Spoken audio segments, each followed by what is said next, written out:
Vous avez peut-être grandi en pensant que les guerres se déroulaient sur Terre, dans les airs ou sur les océans. Pourtant, aujourd'hui, un nouveau champ de bataille a émergé, l'espace. Ce n'est plus de la science-fiction, c'est une réalité. Une guerre silencieuse, invisible, mais d'une importance stratégique capitale. Et les grandes puissances le savent. Les États-Unis, la Chine, la Russie, toutes investissent massivement dans l'armement spatial. Pourquoi ? Parce que celui qui contrôle l'espace peut contrôler la Terre. Dans ce nouvel échiquier, les satellites sont devenus les yeux, les oreilles et le cerveau des armées modernes. Si vous les neutralisez, une armée entière peut se retrouver aveugle, sourde et désorientée. En clair, incapable d'agir. Et pour ça, des armes futuristes ont été imaginées. Prenez par exemple les Rods from God. Ce sont des tiges de tungstène sans explosifs, larguées depuis l'orbite terrestre. Elles frappent le sol à une vitesse hypersonique à plus de Mach 24. L'impact est comparable à celui d'un missile nucléaire. Sauf qu'il n'y a ni radiation, ni fumée.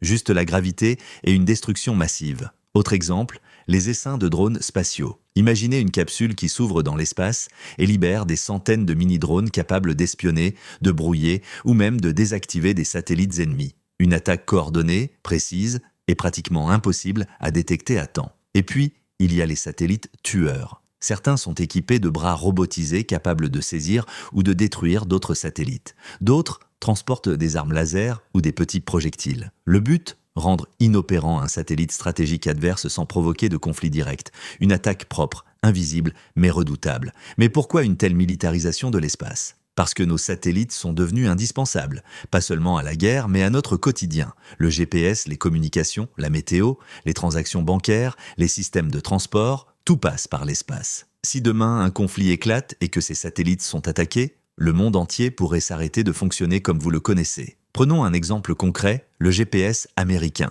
Il est utilisé par l'armée pour guider des missiles, localiser des cibles ou encore synchroniser les opérations. La Russie a son propre système, la Chine aussi avec Beidou. Chaque bloc veut être autonome et surtout capable d'intervenir sans dépendre de l'autre. Souvenez-vous de la guerre en Ukraine, quand tout semblait perdu pour Kiev. Elon Musk a activé le réseau Starlink, permettant à l'armée ukrainienne de maintenir ses communications. Starlink est un service civil, mais dans ce cas précis, il est devenu une arme géopolitique. Preuve que désormais, même les entreprises privées peuvent influencer l'issue d'un conflit. Autre exemple, les satellites espions. Ce sont eux qui ont permis de détecter les mouvements de troupes russes avant l'invasion de l'Ukraine en 2022. Ce type de surveillance en temps réel est devenu essentiel dans les conflits modernes. Il ne s'agit plus seulement d'envoyer des troupes, mais de savoir où, quand et comment frapper avec précision. Mais cette guerre spatiale ne repose pas uniquement sur des missiles ou des armes visibles. Elle est aussi numérique, silencieuse et invisible. C'est ce qu'on appelle les menaces non cinétiques.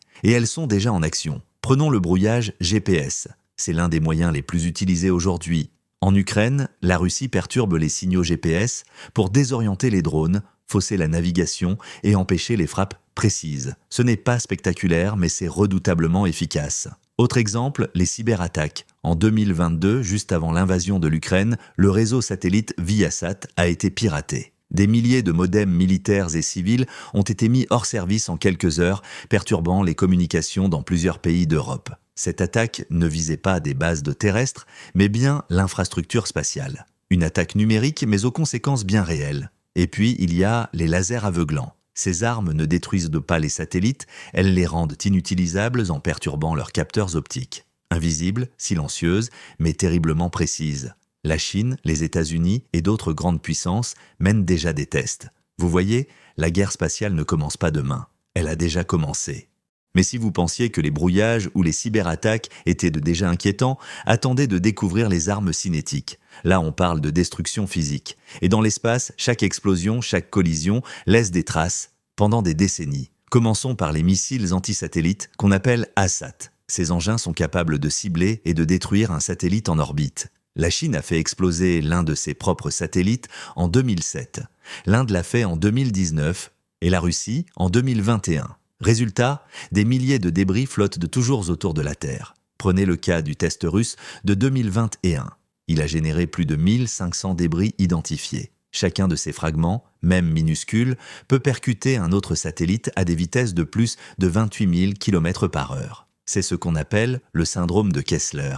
Un effet domino où chaque collision produit encore plus de débris, rendant certaines orbites totalement inutilisables. En clair, Si cela s'emballe, nous pourrions perdre l'accès à l'espace pendant des décennies. Et puis, il y a des satellites beaucoup plus discrets, mais tout aussi dangereux, les satellites tueurs. Le satellite chinois SJ-21, par exemple, a démontré en 2022 qu'il pouvait déplacer un autre satellite de sa trajectoire. Pas de missile, pas d'explosion, juste un gentil petit contact orbital. Sauf que ce geste est tout sauf anodin. Il prouve que la Chine peut manipuler ou neutraliser un satellite adverse sans même qu'on le voie venir. La Russie, de son côté, a déployé des satellites dits inspecteurs qui s'approchent de satellites occidentaux pour les observer de très près ou peut-être pour autre chose. Ces engins sont parfois à quelques dizaines de mètres seulement de satellites militaires américains. Autant vous dire que la tension est à son comble à chaque approche. Mais le pire reste peut-être à venir, les armes nucléaires dans l'espace. Cela semble fou, et pourtant, ce n'est pas une idée nouvelle. Pendant la guerre froide, les États-Unis et l'URSS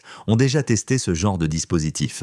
Le test Starfish Prime, en 1962, a vu une ogive nucléaire exploser dans la haute atmosphère, créant une impulsion électromagnétique qui a grillé des satellites et même des lampadaires à Hawaï. Après ces tests, les nations ont signé le traité de l'espace de 1967, interdisant le déploiement d'armes nucléaires en orbite. Sauf qu'aujourd'hui, ce traité est ouvertement remis en cause. En 2023, des rumeurs sérieuses ont circulé. La Russie développerait une arme nucléaire spatiale, non pas pour frapper la Terre, mais pour détruire ou désactiver des constellations entières de satellites. Imaginez une explosion nucléaire en orbite. Non seulement elle produirait des milliers de débris, mais elle pourrait paralyser toutes les communications dans une large zone. Et que fait la communauté internationale ? Pas grand-chose. En 2024, une résolution à l'ONU visant à interdire ces armes a été bloquée par la Russie et les États-Unis eux-mêmes. Oui, même ceux qui dénoncent la militarisation de l'espace refusent de renoncer à leur propre projet, parce qu'ils savent que celui qui prendra l'avantage spatial aura un contrôle immense sur les affaires terrestres. Derrière ces stratégies, 3 grands acteurs s'imposent, les États-Unis. Ils ont créé en 2019 la US Space Force, une armée dédiée uniquement à l'espace. Elle travaille déjà sur des projets futuristes comme le bouclier antimissile Brilliant Pebbles, un système de satellites capable d'intercepter des missiles en vol. Et surtout, il dispose du mystérieux X-37B, une navette robotisée réutilisable dont les missions sont classées secret défense, la Chine. C'est le pays qui avance le plus vite. Lasers, drones spatiaux, cyberarmes, satellites manœuvrables, Pékin veut montrer qu'il peut rivaliser avec Washington et même le dépasser. Certains analystes estiment que la Chine pourrait déployer un arsenal orbital complet d'ici 2030, la Russie. Son budget est plus limité, mais sa stratégie est claire. Défier les règles et tester les limites. Ses satellites inspecteurs, ses tests ASAT, ses manœuvres orbitales, tout indique qu'elle veut maintenir une capacité de nuisance crédible, malgré des moyens technologiques en recul. Vous commencez à percevoir l'ampleur réelle de la guerre spatiale et ses conséquences pourraient bien dépasser ce que l'on imagine. Ce n'est pas qu'un simple affrontement dans le vide, c'est un bouleversement global qui menace notre vie quotidienne. Une attaque dans l'espace ne toucherait donc pas seulement les militaires. Ce serait une paralysie quasi totale de nos infrastructures modernes avec des conséquences économiques et sociales dramatiques. Mais ce n'est pas tout. Une attaque spatiale pourrait aussi entraîner une escalade rapide des tensions sur Terre. Sans GPS ou communication fiable, les armées perdraient une partie cruciale de leur capacité opérationnelle, ce qui pourrait déclencher des réactions imprévisibles. Une guerre locale pourrait vite dégénérer en conflit global, car la destruction d'un satellite stratégique pourrait être perçue comme un acte de guerre majeur. L'espace est donc devenu un nouveau front, un terrain où la moindre étincelle peut embraser la planète entière. Face à ces risques colossaux, que peut-on espérer pour l'avenir ?